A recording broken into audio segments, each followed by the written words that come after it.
And is FAR back in the news again? Yes, basically FAR have had a review, an external independent review of their operations based on the back of a farmer survey that they put out, which is a good way to manage business. Ask your customers first what they think, and then respond to that and put it out to independent people to have a look at you. And so that's been very interesting for them, for FAR, to look at what fields of endeavour they're in.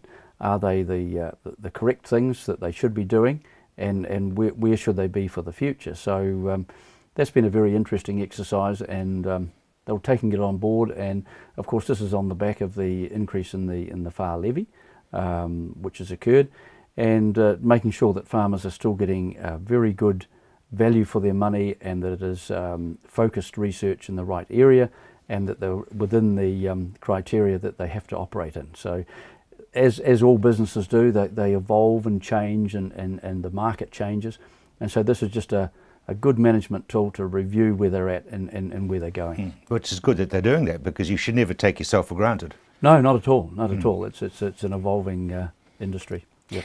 New Seed Research Centre?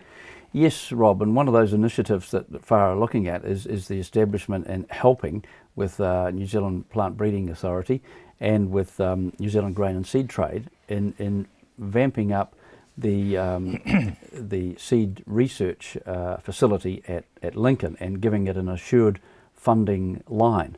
And so the seed companies, along with the farmers, will be paying levies to that. We've signed up, most seed companies have signed up to be part of that, and to pay a small levy from 0.5 cent a kilogram up to 2 cents a kilogram on traded seed that's out there, to make sure that New Zealand stays ahead of the field and is current and exploits innovation in seed marketing and in seed production, basically. So it's going to be an exciting thing out there at Lincoln, and probably will lead in and be one of the leading parts in the Lincoln hub.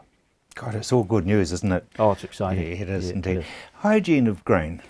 Yes, Rob. This time of year, farmers are gathering in their grain from the fields, and first of all, the combine can be sitting there with weevils and things in it from last harvest, sitting there doing nothing, and of course the weevils fly in and populate.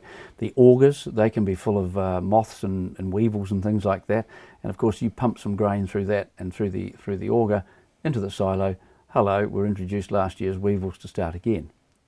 So a bit of insecticide through the system is ideal. The cleaning out of silos and spraying, so that those little creepies, if they do hatch or what have you, come in contact with the metal and the concrete and keel over, which is what you want to happen. Absolutely. So that's part of the hygiene side of things, and of course the record keeping is vital for industry traceability, and that is for QNZ grains accreditation. So recording that grain in that silo, what it is it malting barley, is it feed barley, what is it, as if that silo, the farmer is not there when the carrier comes to pick it up, if one of the workers is there, what have you. So a traceability, so not only does you know which fields it came from, what chemicals went on there, so in other words the spray diary is part of that as well, but as if it was picked up, it's the right product going to the right place with the right records. And so you're not getting feed wheat going to the mill. Exactly. That would be a little embarrassing for all concerned. Yes, wouldn't it? Because a grain of wheat looks like a grain of wheat, really, and you cannot tell if it's been bred for feed or for milling just by looking at it. So those things are vitally important, that there's no muck-ups in the system, because they could be very, very expensive. Exactly. Yep. And I suppose you should really have a close look at your combine. I mean, not only for birds' nests and rats' nests, but also settings.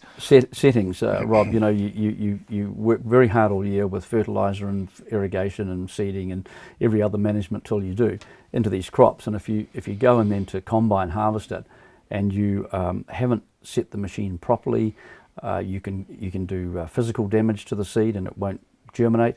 You can blow half the seed out the back of the combine, or you can fill the tank with rubbish and send it to the dressing store and pay an enormous amount for dressing lots of rubbish out. So at that point of the operation, it's a vital thing to have the settings right for all those points. And so just everyone rushes out because the nor'west and the moisture's That's right, So away we go, and rush into the crop. And that was the setting we had last year. And just think about what you're harvesting, what you're putting in the tank, and what your combine's doing, and get it right, because you can muck the whole lot up right at that point. Indeed. Very, very briefly, brassicas, what should we be doing?